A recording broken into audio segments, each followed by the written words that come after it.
Hi there, my name's Oliver Seligman.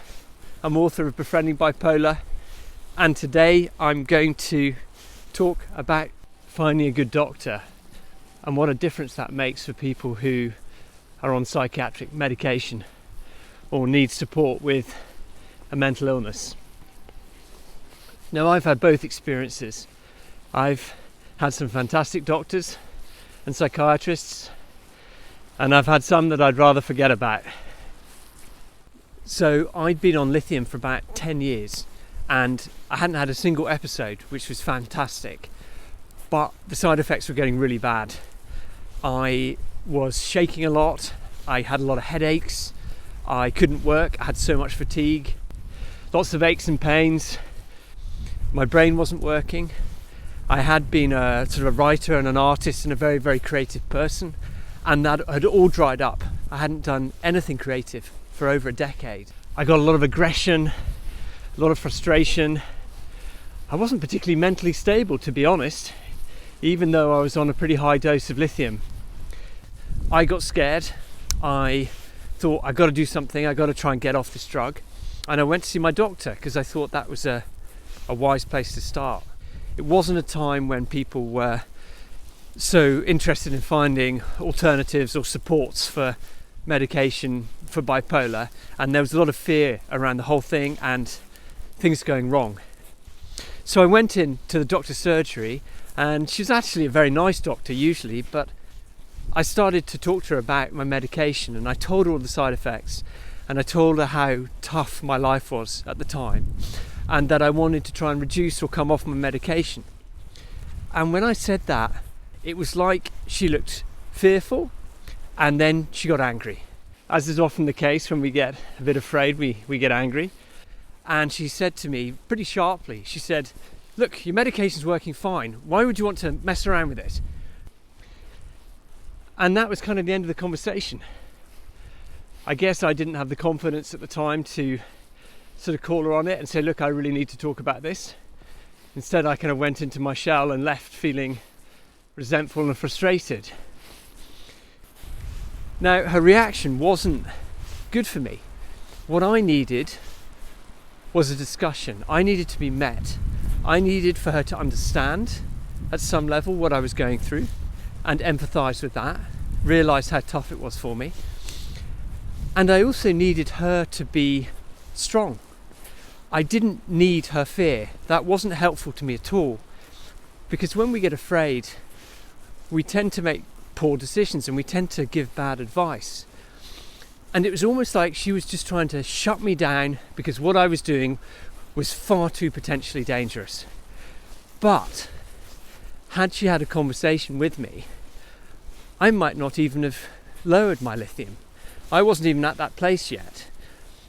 But I felt that I was now alone in my journey and I had to try and do this myself. And that went disastrously wrong.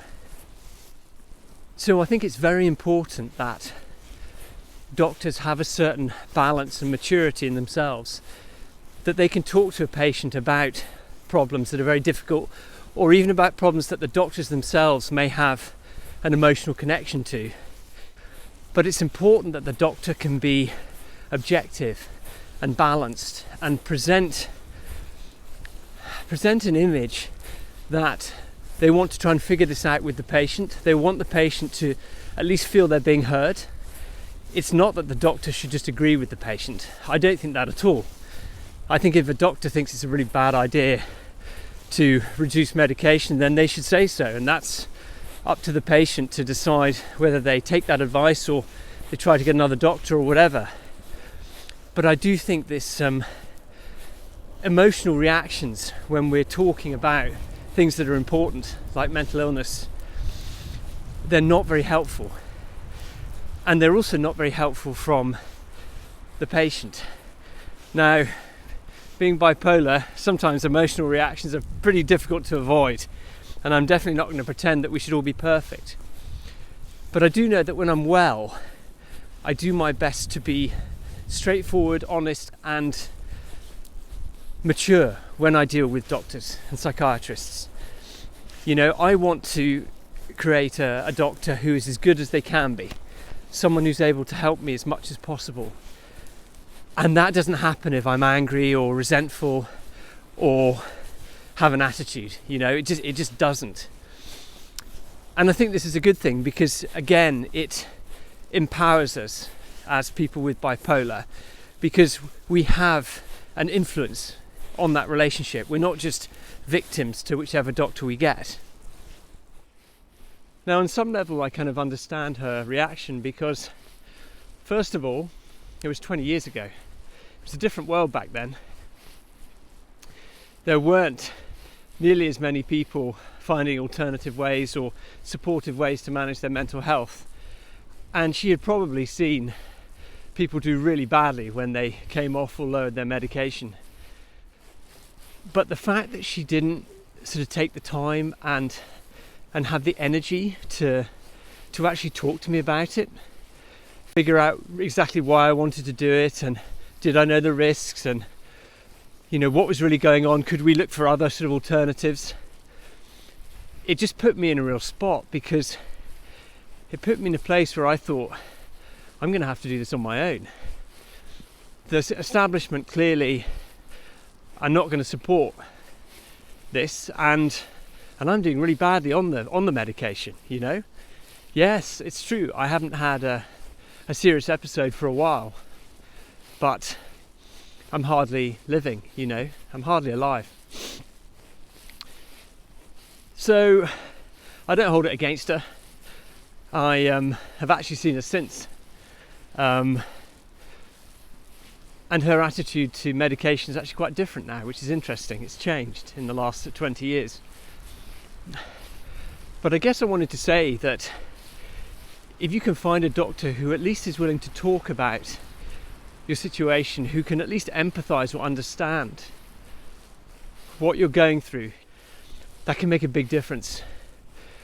Because as soon as I went it alone with managing bipolar, I was at a disadvantage. It was very easy for me to feel I'm doing the wrong thing, to feel shameful, like I was breaking some age-old taboo. But in contrast to that, the doctor I have now is fantastic. He's very kind, he's very patient. He takes a lot of time with his patients, which is really nice. He's a very practical man, and he's very, very good at listening.